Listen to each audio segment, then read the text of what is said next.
gitu. Jadi menurut saya lebih baik untuk MDKA di wait and see aja dulu, nggak begitu, belum waktunya masuk lah kalau buat saya. BMTR,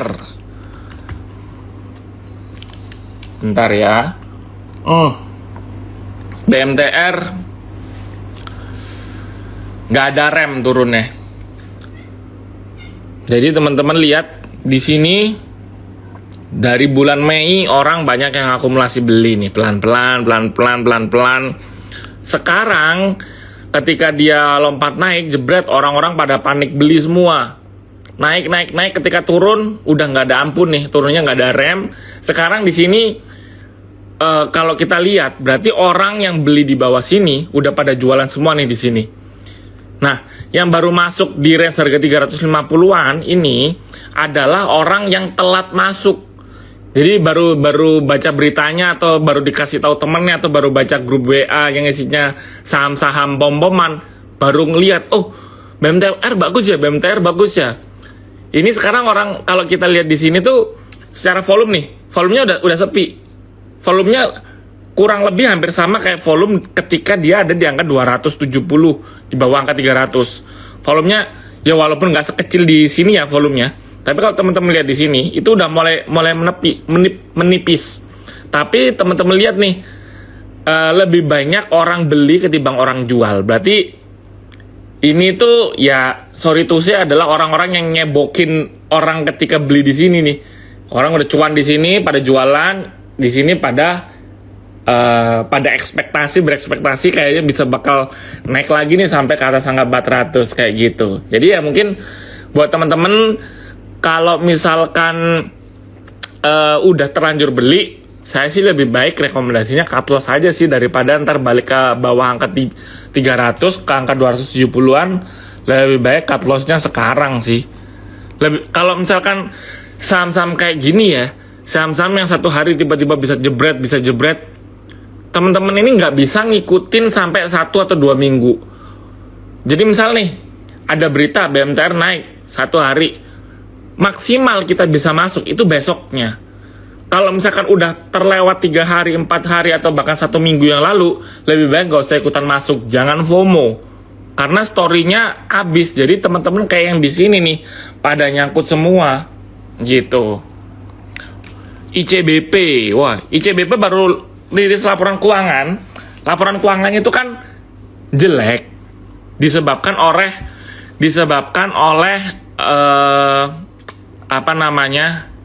cost-nya mahal, cost-nya naik. Jadi kan ICBP itu kan bahan bakunya itu kan minyak goreng sama tepung.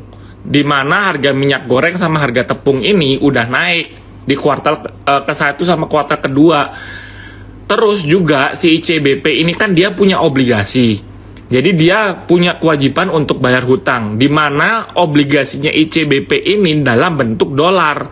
Nah, dolar dari kemarin itu kan pergerakannya melemah ya. Jadi ICBP harus bayar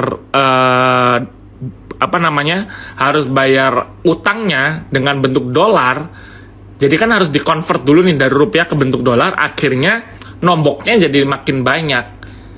Gitu. Jadi dua alasan ini yang membuat laporan ICBP itu jelek. Tapi ke depan gimana? Apakah jelek juga? Ini orang-orang yang masuk di harga sekarang menurut saya adalah orang-orang fundamentalis.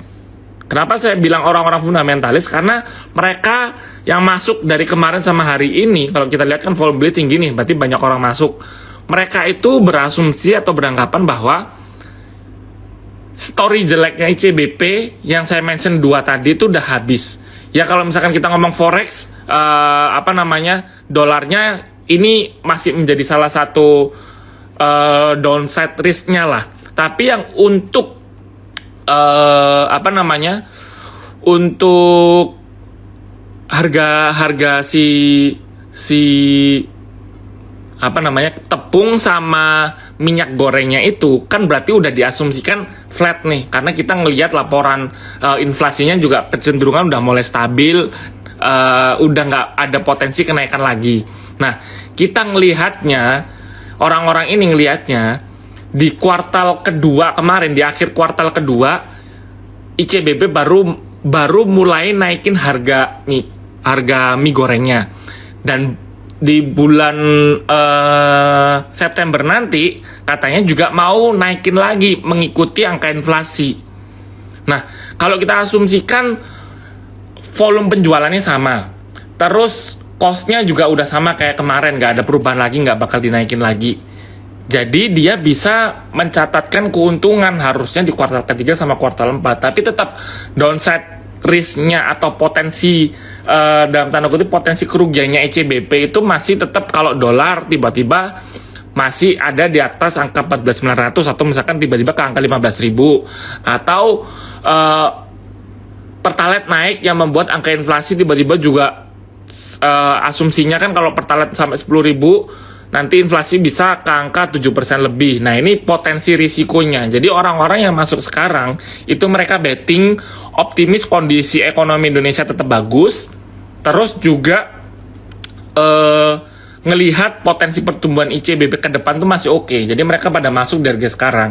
Nah, kalau ditanya harga sekarang itu masih murah nggak sih? Kalau saya ngelihat sih cukup murah. Di angka 8.600 sampai 8.800 itu masih oke. Terlebih ICBP kan salah satu saham defensif ya. Jadi untuk dia misalkan let's say tiba-tiba jebol di bawah 8.000 ke angka 7.000-an, itu menurut saya butuh waktu yang sangat lama. Jadi teman-teman kalau misalkan udah terlanjur nyangkut, kalau mau cut loss itu nggak bakal telat cut loss-nya. Gitu. Jadi enak nih buat teman-teman kalau misalkan baru start investasi masuk ke ICBP, ngelihat story jangka panjangnya, story kedepannya bagus, asumsinya masih oke, ya nggak apa-apa. Cuman yang perlu diperhatikan ya beritanya itu tadi. Kalau ternyata rupiah terhadap dolar selalu ada di atas angka 14.900, itu bisa merugikan ICBP. Sama kalau misalkan nanti angka inflasinya itu beneran bisa sampai ke angka 7%-an, itu bisa juga berpotensi merugikan ICBP, kayak gitu. Indofood sekalian, boleh. Salah. INDF. Indofood itu secara pergerakannya itu kan mirip ya sama ICBP. Tapi untuk Indofood sendiri, dia itu kan anak lini usahanya tuh lebih banyak. Kalau ICBP kan kita hanya fokus sama mie gorengnya aja, sama Indominya saja. Kalau Indofood itu kan dia punya kayak CPO, dia punya kayak pabrik-pabrik makanan lain yang selain si ICBP tadi. Kalau saya ngelihatnya, saya lebih suka sama ICBP karena story-nya tuh lebih jelas lah. Kalau Indofood itu kalau kita mau melakukan analisis secara fundamental, karena terlalu banyak anak usaha, jadi kita agak rancu nih. Misal let's say dibilangnya harga CPO naik, harusnya bagus untuk Indofood, tapi pada kenyataannya porsinya CPO terhadap revenue streamnya Indofood itu berapa persen. Terus misalkan ada satu produk yang bagus, bisa meningkatkan penjualan misalnya, tapi kan kita masih males ya untuk harus ngitungin satu persatu bisnisnya si Indofood yang punya bisa ngedrive revenue paling banyak itu yang mana. Jadi menurut saya Indofood bakal mirroring pergerakannya ICBP, karena ICBP itu kan fokusnya Indomie. Jadi kalau misalkan ICBP-nya cuan banget nanti, harusnya Indofood juga sama. Tapi kan sekarang ini asumsinya ICBP sekarang lagi jelek, tapi kalau misalkan ke depan nanti ICBP-nya bagus, pasti kan ya dia bakal menguntungkan induknya si Indofood ini tadi. Jadi ya menurut saya pilih salah satu aja. Kalau misalkan pengen lebih safe, ya si Indofood. Kenapa? Karena lini bisnisnya banyak. Jadi kalau misalkan ada satu gagal, harusnya masih bisa ditopang sama lini bisnis yang lain. Kalau ICBP, yaitu story-nya tadi kan lebih kelihatan jelas nih, gitu. Terus ada lagi yang tanya BRPT sama Excel. Excel dulu deh. Excel kan juga cukup oke sih. Saya ngelihatnya Excel tuh saya masih suka. Secara teknikal kenapa saya bilang masih suka? Karena dia masih bergerak uptrend nih teman-teman. Nah ini dilihat ya. Dia ini kan harga lows-nya di sini nih. Dia di sini ngebentuk lower high, higher low maksud saya. Ini sekarang dia ngebentuk higher low lagi, dan di sini juga ngebentuk higher low lagi. Dan lihat, higher low-nya itu enak dilihatnya karena dia ketika menyentuh area MA20-nya, garis MA20-nya, dia itu lebih sering rebound-nya. Nah, ini nyentuh MA20, di sini nyentuh MA20 dia rebound, di sini dia nyentuh MA20 dia rebound. Nah, sekarang kan lagi nyentuh MA20 nih, pas di tengah-tengah. Menurut saya sih beli aja. Kalau misalkan mau trading jangka pendek, beli sekarang, let's say di harga closing 2680, atau kalau misalkan mau di diskon 2650. Nanti ketika dia dekat resistnya di sini di 2780, teman-teman antri jual aja karena dia potensi bakal bergerak melemah lagi. Kalau melemah lagi, antri belinya di dekat MA20-nya aja lagi gitu. Jadi saya untuk Excel suka ya. Sama tadi satunya Excel apa ya? Saya bahas yang lain dulu deh. ADMR, ada yang nanya ADMR. ADMR pergerakannya rangingnya makin pendek, makin kecil nih. Jadi kalau kita gambarkan kayak gini, batas kuatnya atau resistennya tuh sama, tapi untuk supportnya dia makin mengecil nih. Jadi dia kan kayak ngebentuk pattern nih. Nah, dia kayak ngebentuk triangle atau bahasa kerennya penan. Kalau kayak gini, potensi pembalikan arah. Kenapa saya bilang potensi pembalikan arah? Karena dia dari downtrend. Lihat nih, dari downtrend dari sini. Jadi kalau saya gambarkan grafiknya, dari sini turun, tapi ternyata di bawah sini dia patternnya ini gini. Ini tuh pattern pembalikan arah. Walaupun kalau saya lihat ADMR ini kan bergeraknya ini lama ya. Tapi kalau misalkan saya ngelihat dari patternnya ini menarik. Cuman memang kita nggak bisa asumsikan 1-2 minggu cuan. Kalau saham kayak gini, dia potensinya pergerakannya itu lama untuk dia bisa berpotensi berbalik arah kayak gitu. Jadi tinggal perhatikan aja nih patternnya, dia bakal tembus ke atas atau malah jebol ke bawah gitu. Itu tadi untuk ADMR. BRPT boleh. Tadi saya sempat mention sebentar doang BRPT, tapi belum saya bahas ya. BRPT itu in term of technical dia kan lagi downset ya, turun ya. Tapi di sini udah mulai terbatas nih. Nah, kalau kayak gini harus gimana nih? Kita harus butuh bantuan pakai indikator. Kita pertama pakai stokastik, terus saya pakai lagi enaknya William Percentage R sama RSI. Nah, teman-teman lihat nih. Wow, jadi gambarnya kekecilan ya. Saya pakai stokastik dulu deh. Saya jelasin satu-satu. Kalau dari stokastik, teman-teman lihat di sini, dia itu sudah oversold. Jadi potensi untuk bisa berbalik arah. Karena kalau kita lihat dari, kalau misalkan kita menggunakan indikator ini ya, dia itu ketika dia udah oversold, pasti berpotensi untuk bergerak naik. Ini juga sama nih, di sini ketika dia oversold, potensi untuk bergerak naik. Tapi nggak bisa pakai satu indikator aja. Kita coba pakai yang saya mention tadi, pakai William Percentage R. Kurang lebih sama, tapi bedanya si William Percentage R ini masih belum bilang kalau dia bakal berbalik arah. Jadi masih jauh nih untuk dia bisa twing balik lagi. Jadi masih belum tentu. Terus satu lagi pakai tadi RSI. Saya sukanya pakai RSI. Nah ini dari RSI sendiri dia juga masih belum ada golden cross-nya nih, jadi masih belum ada potensi berbalik arah. Jadi dari 3 indikator leading, cuman 1 doang yang bilang dia bakal berbalik arah, yang 2-nya itu masih bilang masih belum. Jadi kalau misalkan teman-teman lagi ngelihat sahamnya downtrend, terus lagi bergerak di sini, apakah dia bakal turun terus? Menurut saya masih ada potensi turun terus, karena kalau saya lihat dari 2 indikator tadi, bilangnya dia masih belum ada tanda-tanda pembalikan arah. Dan kalau saya lihat dari sini belum ada pattern pembalikan arah juga. Jadi kalau teman-teman belum punya, lebih baik wait and see dulu batas supportnya. Kalau misalkan angka 815 ini ketembus, ini kan angka supportnya ya, ini ya 815. Kalau 815 ketembus, dia bakal turun lagi sampai ke angka 710 gitu. Itu tadi untuk BRPT. Terus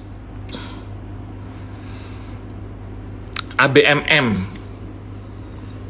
ABM Investama ini saham ini belakangan lagi cukup banyak dibicarakan sama investor nih. ABMM ini dia baru aja ngebentuk cup and handle ya teman-teman. Di sini sama di sini. Ini udah konfirmasi bentuk cup and handle, makanya hari ini ketika dia jebol muncrat langsung naiknya signifikan. Tapi lihat nih, satu hari targetnya cup and handle itu udah ditutup sama si ABMM.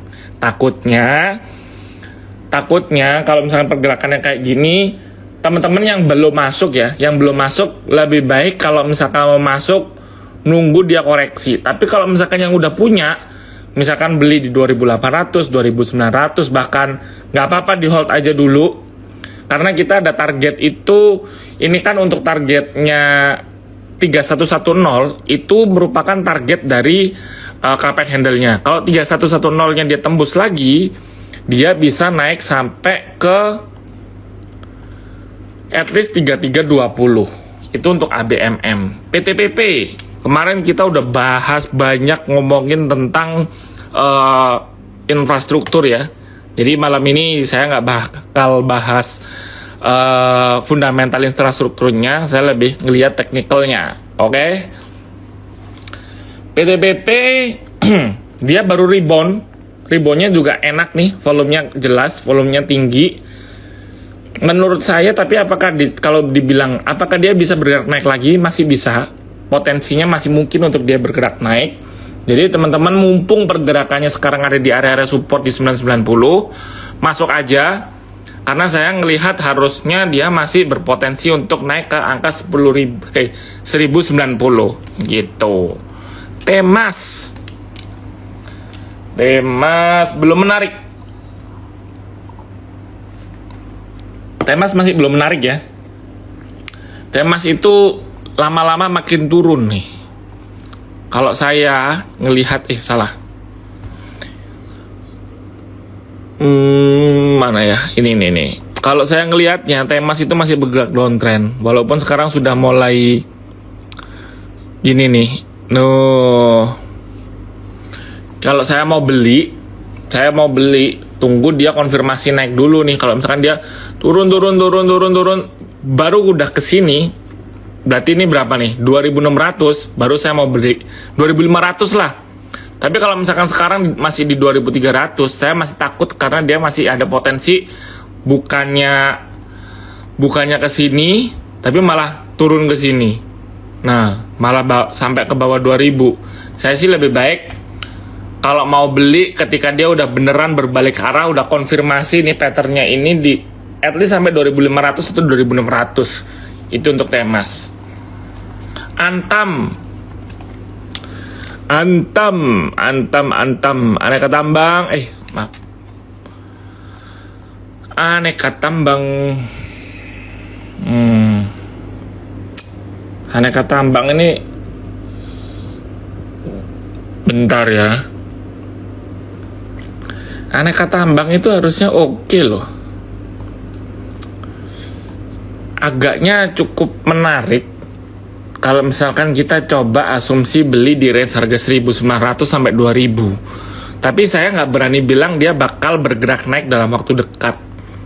Tapi kalau saya ngelihat dari patternnya, ini enak nih dilihatnya nih. Dia udah mulai stabil, udah turunnya dalam. Pas banget dia reboundnya itu di area area support kuatnya nih.